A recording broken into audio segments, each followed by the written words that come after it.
자, 이번 시간은 이제 등록상 정정하고요. 이 도시개발 사업 이 부분을 한번 보겠는데 도시개발 사업이 이제 34회 때 시험에 출제가 됐고 이 등록상 정정의 경우에는 최근 들어서 약간 이제 출제가 안 되고 있죠. 그렇지만 축척 변경도 굉장히 중요하지만 이 토지 이동 파트에서 이 등록상 정정 부분도 상당히 중요한 이제 그런 부분이기 때문에 35회 때는 등록상 정정 쪽이 출제될 확률이 높다 이렇게 보여지고요. 먼저 등록상 정정부터 하나씩 보도록 할게요. 자, 등록상 정정이라고 하는 것은 당연히 정정이라고 하는 것은 바로 잡는 거잖아요. 그죠? 그럼 등록상에 무엇이 있을 때, 등록상에 오류가 있을 때 이것을 바로잡는 것을 등록상 정정이다라고 얘기를 할 수 있죠. 좀 전에 얘기한 것처럼 최근 들어서는 이제 출제가 되지 않지만 31회까지는 그래도 꾸준하게 시험에 이제 출제가 됐었어요. 그럼 이제 등록상 정정에서는 어떠한 내용들을 우리가 봐야 될 것이냐, 전체적인 어떠한 체계를 한번 보고 세부적으로 내용을 한번 보도록 할게요. 자, 당연히 등록상이란 무엇이냐? 등록상이란 무엇이냐? 이건 당연히 정리가 돼야 되겠죠. 그리고 등록상 정정 방법. 그러니까 등록상에 오류가 있을 때 정정을 할 때 이런 거예요. 토지 소유자가 지적소관청에게 정정을 신청할 수도 있고 아니면은 지적소관청이 직권에 의해서도 가능하다라는 거죠. 그래서 직권 같은 경우는 가장 핵심이 이 대상이에요.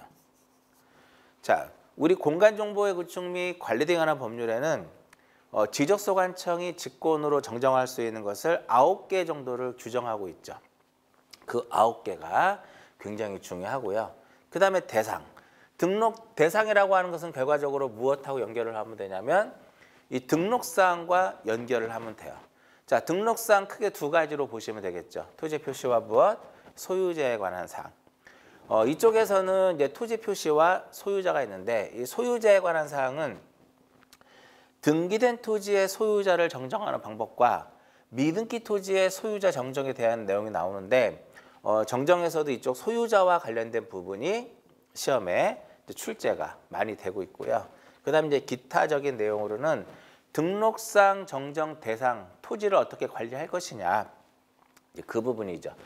전체적으로 우리가 기출문제를 쭉 분석을 해보면 거의 다 나올 만한 지문들은 대부분 나왔어요.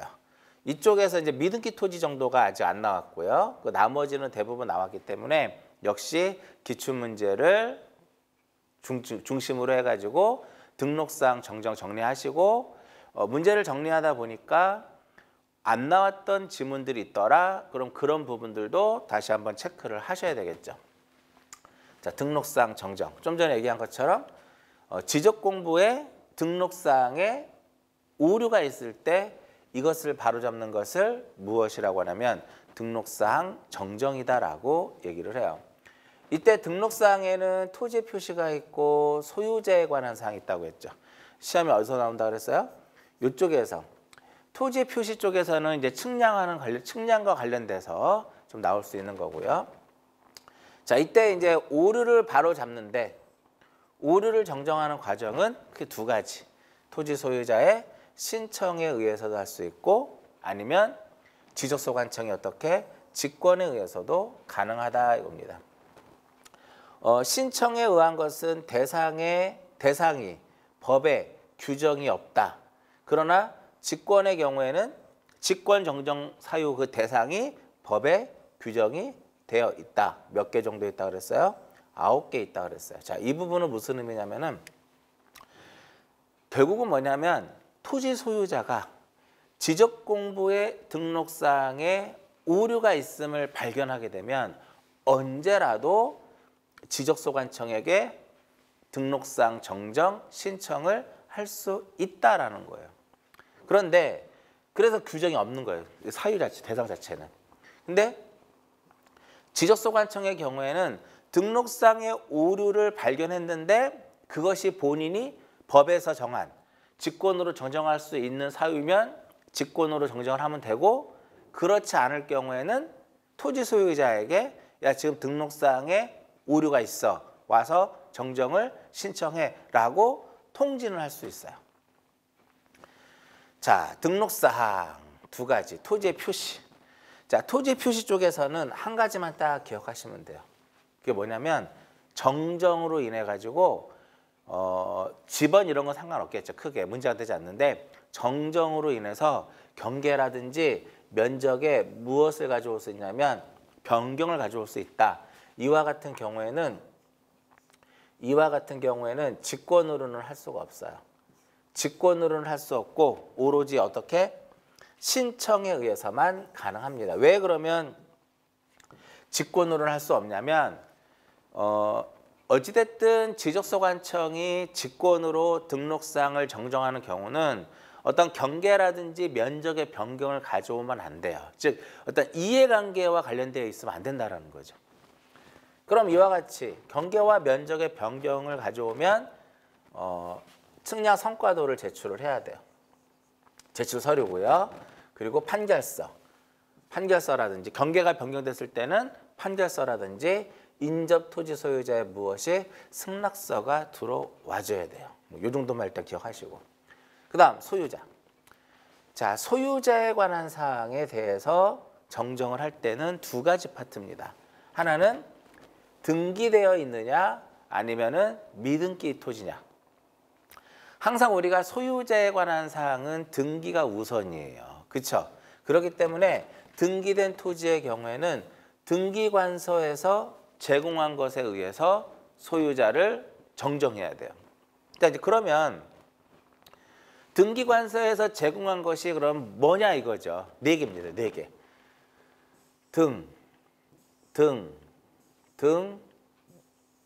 등기필증, 등기완료 통지서, 등기사항 증명서, 등기, 전산, 정보, 자료. 이것을 통해서 소유자에 대한 오류가 있을 때 이것을 바로 잡습니다. 그러면 이건 안 되겠죠. 등자가 들어간다고 다 되는 것은 아니고 등기신청서, 등기신청서라든지 등기접수장이라든지 등기신청서, 등기접수장 이러한 것들은 등자가 들어간다 하더라도 소유자를 정정할 수 있는 관련 서류도 아니다. 서류에 해당하지 않는다라는 거죠. 미등기 토지는 뭐냐면 미등기 토지의 소유자 정정에서 가장 핵심은 직권으로는 안 돼요. 오로지 토지 소유자의 신청에 의해서만 가능합니다. 토지 소유자 신청을 하는데 누구한테 신청할까요? 당연히 지적소관청에 신청하는데 제출할 서류가 하나 있어요. 그게 바로 뭐냐면 가족관계 등록사항 증명서예요. 이 가족관계 등록사항 증명서를 제출하게 되면 지적소관청이 조사를 해서 정정을 하도록 되어 있어요. 날짜는 이제 14일 이내. 요 14일 이내에 조사해서 정정하도록 되는데 이것까지는 시험에 나오지 않을 겁니다. 핵심은 미등기 토지의 경우에는 직권에 의해서 된다 안 된다? 직권에 의해서는 정정할 수 없다라는 겁니다.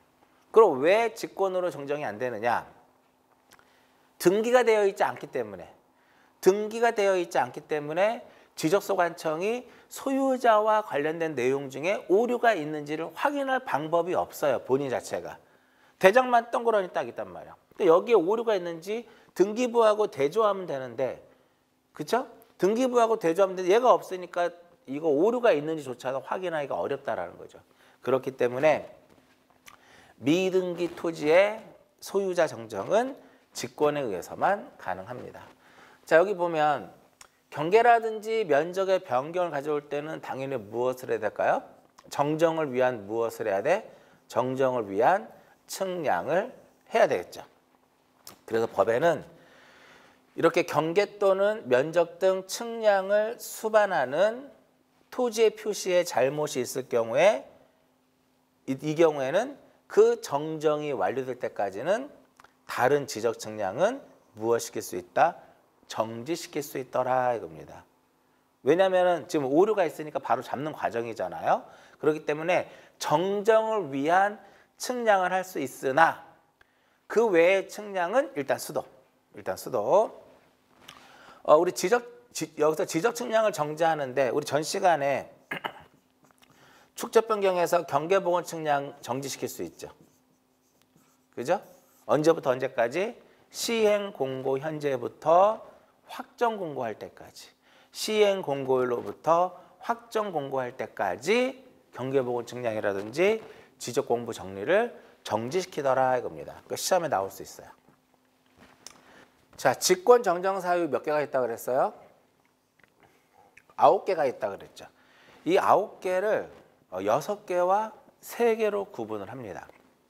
왜 그러냐면은 뭐 6개, 3개로 구분할 필요는 없지만 저는 이제 수업 자체를 할 때 보통 이제 이해를 돕기 위해서 6개와 3개로 나눠지는데 6개의 지문에는 보통 지문상의 잘못, 다르게 이런 말들이 표현이 돼요. 결국은 잘못한 것도 지적 소관청. 어떠한 사실과 다르게 정리한 것도 지적 소관청. 그러니까 본인이 잘못했으니까 직권으로 등록사항을 정정해야 되는 그런 개념이고요. 나머지 기타 3개가 있습니다. 자, 6개부터 볼까요? 첫 번째. 항상 우리는 최종적으로 지적 공부를 정리를 하죠. 공부를 정리할 때 그 지적 공부의 어떠한 신뢰도를 확보하기 위해서 먼저 결의서를 작성한 다음에 무슨 결의서? 토지 이동 정리 결의서를 작성을 하고 그것을 토대로 해가지고 지적 공부를 정리하도록 되어 있어요. 그러면 결의서에는 지목이 전으로 되어 있는데 공부 정리를 했을 때 지목을 답으로 정리가 됐어요. 그러면 결의서의 내용과 다르게 정리된 거죠. 결국은 누가 잘못한 것이다? 지적 소관청이 잘못을 한 거기 때문에 직권으로 등록사항을 정정하면 되겠죠. 두 번째, 가장 시험에 많이 나오는 내용이에요. 면적의 증감이 없어야 돼요. 면적의 증감 없이 위치를 잘못 등록했을 때 이거 바로 잡으면 된다 이겁니다. 도면이 이와 같이 이렇게 있으면 여기에 이제 필지를 이렇게 등록을 했어요. 근데 위치를 잘못 등록한 거야. 위치를 잘못 등록한 거예요. 그럼 정위치로 다시 이렇게 등록을 합니다. 이렇게 하고 얘를 이렇게 말소를 시켜요. 그러니까 이러한 형태가 바로 뭐냐면 위치 무엇이다? 위치 정정의 개념이 됩니다. 그렇기 때문에 면적의 증감이 있었다면 안 돼요. 근데 면적의 증감이 없기 때문에 단순히 위치만을 바로잡는 경우는 직권으로 등록사항을 정정할 수 있습니다. 그 다음 지적공부 작성 누가 할까요? 지적공부 작성 지적소관청이 합니다. 제작성도 누가 해요? 소관청이 하는데 그것을 잘못했다라는 거야. 결국은 소관청이 잘못했기 때문에 직권으로 정정하면 되겠고요. 자, 우리가 요즘에는 이제 기재하는 것보다는 이제 전산 입력을 하죠. 입력도 누가 할까요? 지적소관청이 하겠죠. 입력을 잘못했다. 그럼 본인이 잘못했으니까 역시 이것도 직권으로 정정을 하게 되는 거고요. 면적 환산을 잘못했다. 면적 환산. 지금까지 딱 한 번 환산과 관련된 부분이 면적에서도 이제 출제된 적이 있었는데 우리나라는 1995년도까지 이 1995년도까지에는 면적을 평으로 등록을 했어요. 무엇으로 등록을 했다? 평으로 등록을 했는데 75년도에 척관법에서 미터법으로 법이 개정이 돼요. 그러면서 제곱미터 단위로 등록을 해야 됩니다. 그러면 새롭게 면적을 다시 제곱미터 단위로 면적을 측정하는 것이 아니라 기존의 공부상에 등록된 이 면적이 등록 단위의 평을 제곱미터로 환산하면 돼요. 그랬을 때 얼마를 곱하냐면 121분의 400을 곱합니다. 3.3058이에요. 그 결국은 면적 환산은 누가 했을까요? 당연히 지적소관청이 했겠죠. 그러면 자기가 잘못했으니까 직권으로 등록사항을 정정하면 되는 겁니다. 그 다음에 지적측량 성과와 어떻게 다르게 정리한 경우 본인이 잘못 정리했으니까 직권으로 등록사항을 정정을 하면 됩니다. 자, 기타 쪽에서는 첫 번째는 뭐냐면 하필 등기 각하에 따른 통지가 있는 경우 이게 뭐냐면 우리 지적은 두 필지 이상의 토지를 하나로 합치는 것을 지적에서는 무엇이라고 하냐면은 합병이다라고 얘기를 해요. 그 여기서 이 합병은 누가 했을까요? 지적소관청이 해줬겠죠. 지적소관청이 합병을 해줬고요.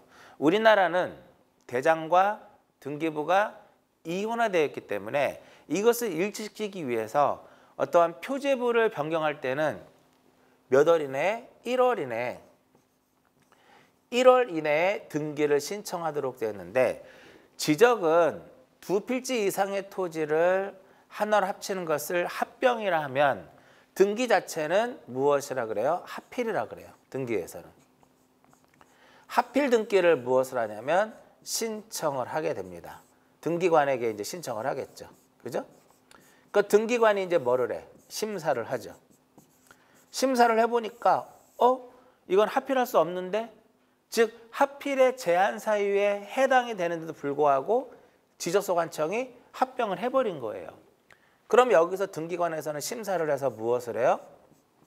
하필의 제한 사유에 걸리니까 하필을 해주지 않는다라는 거죠. 그 각하를 하고 그 사실을 누구한테? 지적소관청에게 통지를 하게 돼요.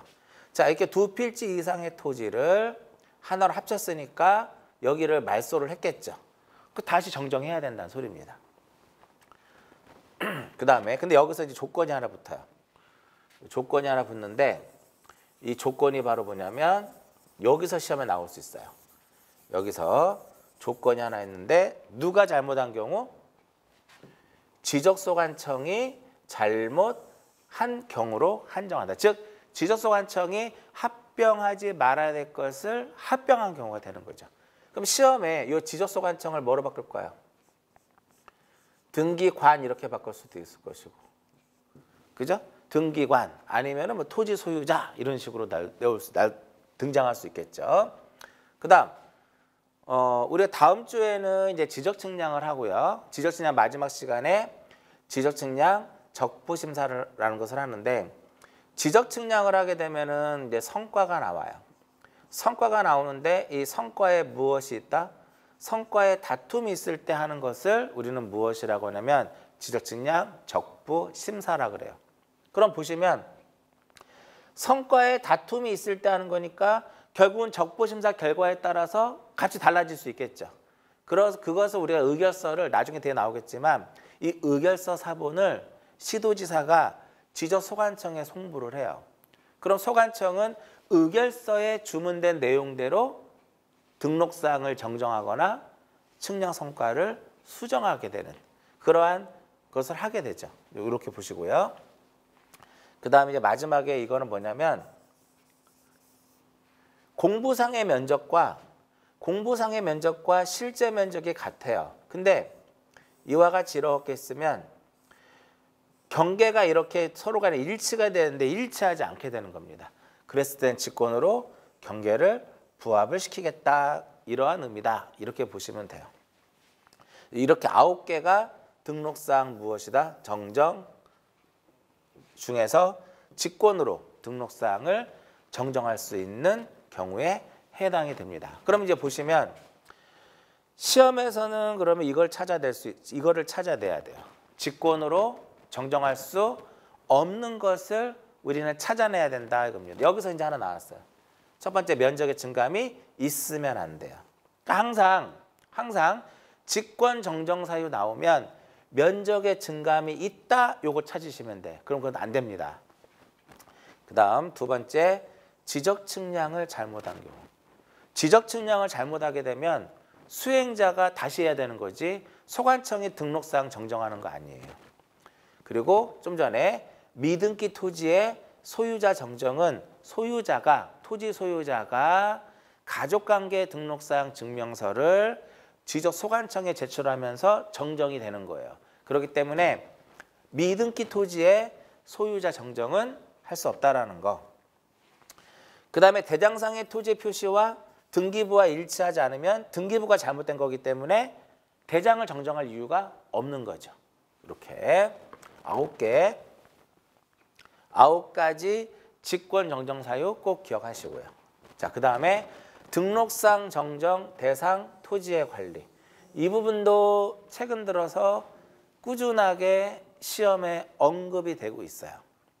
등록상 정정 대상 토지 관리. 이제 보면은 지적소관청은 토지 표시에 잘못이 있음을 발견했을 때는 지체 없이 등록상 정정에 필요한 서류와 성과도를 작성하고 결의서를 작성한 후에 대장에 우리 사유란 있죠. 지목이 있고 면적 있으면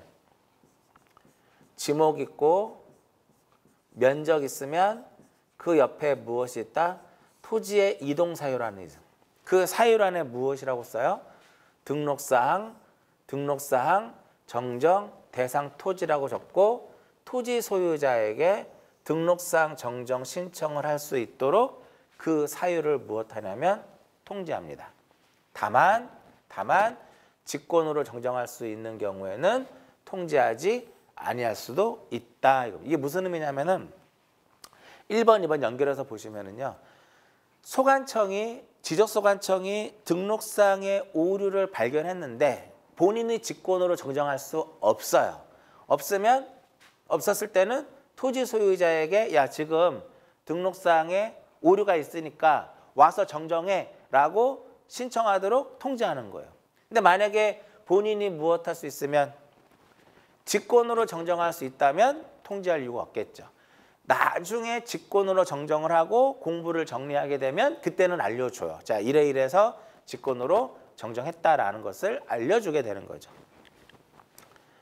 자, 등록상 정정 대상 토지에 대해서도 열람할 수 있고 등본을 발급받을 수 있어요. 그랬을 때는 사유란에 우리가 뭐라고 써놨다? 등록상 정정 대상 토지라고 적은 부분이 있죠? 그것을 흑백의 반전으로 표시하거나 붉은색으로 기재한다. 여기 이제 붉은색이 만약에 시험에 파란색이라든지 아니면은 뭐 검은색이라든지 뭐 이렇게도 특무에 나올 수 있어요. 그럼 틀리겠죠? 요 3번 지문은 이미 아마 나왔었고요. 얘도 가로넣기로 한번 시험에 나왔죠. 이렇게 가로넣기도 요것도 가로넣기도 시험에 이제 출제가 됐습니다. 그렇기 때문에 이거 자체가 등록상 정정 대상 토지 관리도 시험에 한 번 정도는 출제가 됐기 때문에 꼭 여러분들 다시 한번 체크를 해보시면 될 것 같아요. 자, 여기까지가 등록사항 정정입니다. 자, 이제 하나 더 볼까요? 신청의 특례. 이번에 이제 34회 때 시험에 출제가 됐었는데 이 신청의 특례는 2가지 볼 거예요. 도시개발 사업. 이 도시개발 사업에서는 이제 신청 누가 하고 신고 누가 하고 그다음에 토지 이동 시기는 어떻게 될 것이며 이 부분 정리할 거고요. 그다음에 대위 신청. 토지 이동은 누가 신청하냐면 토지 소유자가 신청을 하게 돼요.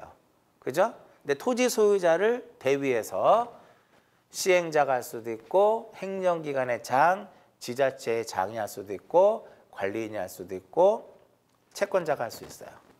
지난번 시험에 34회 때 시험에서는 이 부분이 시험에 나왔죠. 도시개발 사업과 관련돼서 시험에 이제 출제가 됐었기 때문에 뭐 또 나올 수는 있어요. 또 나올 수 있고요. 대위 신청이 시험에 출제되지 않은 지가 좀 됐어요. 그렇기 때문에 대위 신청 쪽이 시험에 출제되지 않을까라는 생각을 하고요. 도시개발 사업 봅니다. 자, 도시개발 사업하게 되면 항상 머릿속에 사업의 시행자만 생각하시면 돼요. 즉, 토지 이동 신청은 오로지 누구만이 할 수 있다? 사업의 시행자만이 할 수 있습니다. 그럼 누구는 안 될까요? 토지 소유자는 안 돼요. 사업의 시행자가 할 수 있어요. 예외적으로는 누가 할 수 있냐면은 사업의 시행자가 보통 도시개발 사업에서는 사업의 시행자가 토지 이동 신청을 하는데 이 주택법에 따른 주택건설 사업의 경우에도 시행자가 토지 이동 신청을 하겠죠. 근데 문제는 뭐냐면 시행자가 파산이 됐어요. 파산이 돼서 토지의 이동을 신청할 수 없다면 그때 누가 할 수 있다? 시공을 보증한 자라든지 입주 예정자가 토지 이동 신청을 할 수 있다라는 겁니다. 자, 우리 축적 변경에서의 토지 이동 시기는 언제였나요? 확정 공고였죠. 여러 번 시험에 나왔고요. 그러나 이제 도시개발 사업의 경우에는 공사가 무엇됐을 때? 준공됐을 때. 공사가 준공됐을 때 토지의 이동이다라고 보는 거죠. 그러니까 시험에 이렇게 나옵니다. 공사 착수. 착수할 때 그럼 틀리고 지적공부에 등록할 때 그래도 틀리는 거죠. 착수도 틀리고 등록도 틀린다. 언제? 공사가 준공됐을 때 토지에 이동이 있는 것으로 보고요. 기타 보시면 이게 이제 시험에 나올 수 있어요. 자, 환지를 수반한다. 이거. 도시개발 사업에 의한 토지의 이동 신청은 대상 지역이 환지를 수반할 때는 그냥 무엇으로서? 사업의 완료 신고로서 이를 무엇한다? 가름하더라 이겁니다. 사업의 완료 신고로서 이를 가름. 시험에 나올 수 있어요. 자, 34회 때 나왔던 문제가 토지개발 사업 34회 때 시험에 나왔었죠. 주택법에 따른 주택건설사업, 택지개발 촉진법에 따른 택지개발사업, 산업입지 및 개발에 관한 법률에 따른 산업단지 개발사업, 도시 및 주거환경정비법에 따른 정비사업 등등등등 열 몇 개가 돼요. 자, 그러면 이제 34회 때 나왔으니까 지적제조사,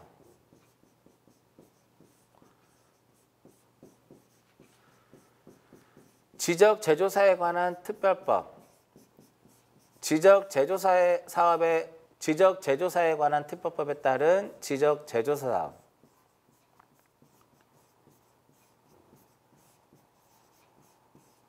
자, 이 지적제조사 사업은요 토지개발 사업이 아니에요. 그러면 지적제조사 사업은 뭐냐? 이 지적제조사업이라는 건 뭐냐면 종이 지적을 디지털 지적으로 전환케 하는 거고요. 첫 번째 목적이 종이 지적을 디지털 지적으로 전환케 하는 거 첫 번째. 두 번째는 실제와 일치하지 않은 지적 공부의 등록사항을 바로잡는 거예요. 지목이 불일치하거나 면적이 불일치하거나 경계가 불일치하거나 이것을 바로잡는 거기 때문에 이와 같이 이렇게 토지를 개발하는 사업하고는 거리가 멀죠. 그래서 이게 정답이었죠.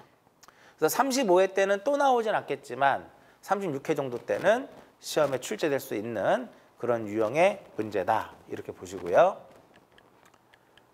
그 다음 도시개발 사업의 신고를 보게 되면 오로지 누구만 할 수 있다? 사업의 시행자가 합니다. 도시개발 사업을 착수하고 변경하고 완료했을 때 신고 누구한테 해요? 지적소관청에게 신고를 하게 됩니다. 날짜가 중요해요. 며칠 이내에 하냐면은 15일 이내에 신고하도록 되어 있습니다. 날짜를 꼭 암기하셔야 돼요. 항상 외웠으면 그 문제 맞추는 거고, 그죠? 날짜 같은 경우는 못 외웠으면 이제 고생 좀 해봐야 되겠죠. 꼭 암기하셔야 되고요. 착수하고 변경했을 때하고 완료했을 때 제출할 서류들이 있어요. 좀 이따 한번 정리해 드릴게요. 제출할 서류. 그 다음 토지이동 신청의 요청이라고 써 있는데 이거 무슨 의미냐면은 도시개발 사업시행지역에서는 토지이동 신청은 오로지 누구만이 할 수 있다? 사업의 시행자만이 할 수가 있어요. 그러니까 토지 소유자 할 수 있을까 못할까요? 못합니다. 그래서 토지 소유자가 필요에 따라서는 사업 시행자에게 토지 이동 신청을 해달라고 요청을 하는 거죠. 요청을 받았어. 검토를 하겠죠. 검토했을 때 사업의 지장이 없다고 판단이 되면 소관청에게 토지 이동 신청을 하게 됩니다. 결과적으로 도시개발 사업에서는 토지 소유자가 소관청에게 토지 이동 신청한다 그러면 X 이렇게 됩니다. 자, 착수 변경했을 때와 완료 신고했을 때 첨부 서류를 보게 되면 착수 변경 시 제출 서류는 사업 인가서, 지번별 조서, 사업 계획도예요. 완료 신고할 때 제출할 것은 종전의 지번별 조서와 확정된 지번별 조서와 환지 계획서예요. 그럼 얘가 여기서 이렇게 들어갔을 때 여기에 요게 들어가면 안 되겠죠. 환지 계획서 이렇게 들어가면 안 되는 거야. 이렇게 들어가면 안 되는 거예요. 시험에 어떻게 나올 거야? 다음 중 도시개발 사업에 착수 변경 시 제출하는 서류를 모두 고르시오. 이렇게 나오면 사업 인가서, 지번별 조서, 사업 계획도 이렇게 딱 기억하십니다. 사업 인가서, 지번별 조서, 사업 계획도. 자, 만약에 새로운 유형의 문제가 출제가 된다면 바로 이겁니다. 아시겠죠? 착수 변경하고 완료 신고시. 자, 여기까지가 이제 도시개발 사업이고, 이제 마지막으로는 신청의 특례 부분인데, 제가 처음에 말씀을 드렸듯이 최근 들어서 이 신청의 특례가 시험에 안 나온 지가 좀 됐으니까 앞으로는 시험에 언급이 될 수 있겠죠. 자, 신청의 특례 쪽에서 여러분들 하나 체크해서 보실 필요가 있는데, 그게 바로 뭐냐면 등록사항 정정 대상 토지.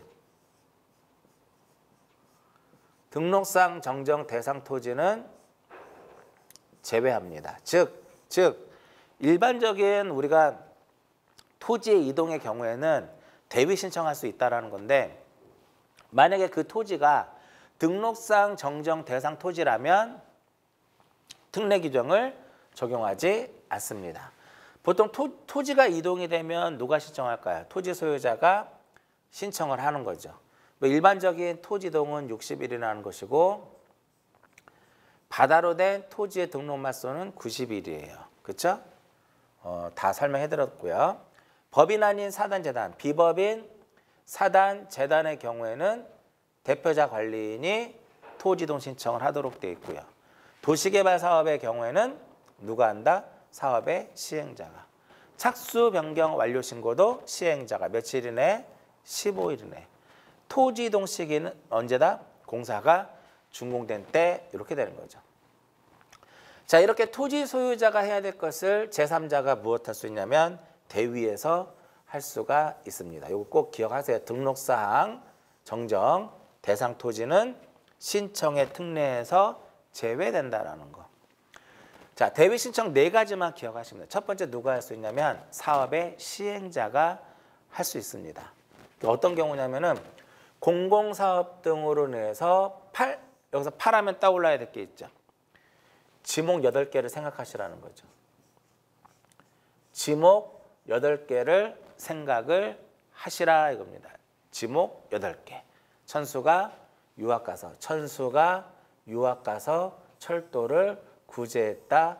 8개를 생각을 합니다. 8개에 해당하지 않는 어떠한 다른 지목이 이 안에 들어가면 틀렸다라고 보시면 돼요. 하천이고 수도용지, 유지, 학교용지, 철도용지, 도로, 국어, 제방 이렇게 8개의 경우에는 누가 사업의 시행자가 합니다. 그 다음 행정기관의 장이라든지 지자체의 장이 할 수 있는데, 이건 어떤 경우냐면은 어떤 국가라든지 지자체가 토지를 취득을 했어요. 국가라든지 지자체가 토지를 취득하면 이 토지를 관리하는 행정기관의 장이라든지 지자체의 장이 토지이동 신청할 수 있고요. 관리인, 시행자 또는 관리인이 하는데, 이거는 주택법에 따른 공동주택부지. 주택법에 따른 공동주택부지의 경우에는 관리인이 합니다. 또는 누가 할 수도 있냐면 시행자가 할 수 있어요. 근데 여기서는 만약에 관리인이 없다면 공유자가 선임한, 공유자들이 선임한 누가 대표자가, 공유자들이 선임한 대표자가 토지이동 신청을 하게 돼요. 이렇게 나오면 틀리겠죠. 공유자 중 1인이 한다. 공유자 중 1인이 한다. 그러면 X 이렇게 되겠죠. 그리고 마지막으로 민법 제404조에 의한 채권자가 합니다. 여기에는 이제 용의물권이라든지 용의물권이라든지 임차권은 여기에 해당이 안 돼요. 용의물권자, 뭐 지상권자, 전세권자, 임차권자는 여기에 해당 안 되죠. 이것도 체크해서 보시고. 자, 여기까지가 이제 신청의 특례예요. 그러니까 이번 시간은 두 개를 정리한 거죠. 등록상 정정과 신청의 특례 부분인데 등록상 정정에서는 이 직권 정정 사유 꼭 기억하시고요. 그다음에 등기된 토지와 미등기 토지의 정정을 어떻게 해야 될 것이냐. 그리고 등록상 정정 대상 토지 관리와 관련된 지문들. 시험에 이쪽이 많이 나오고 이쪽도 많이 나왔죠. 이런 부분들 체크해서 보시고요.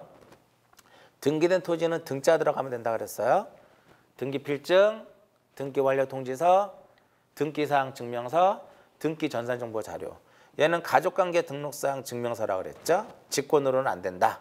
이런 걸 기억하시고.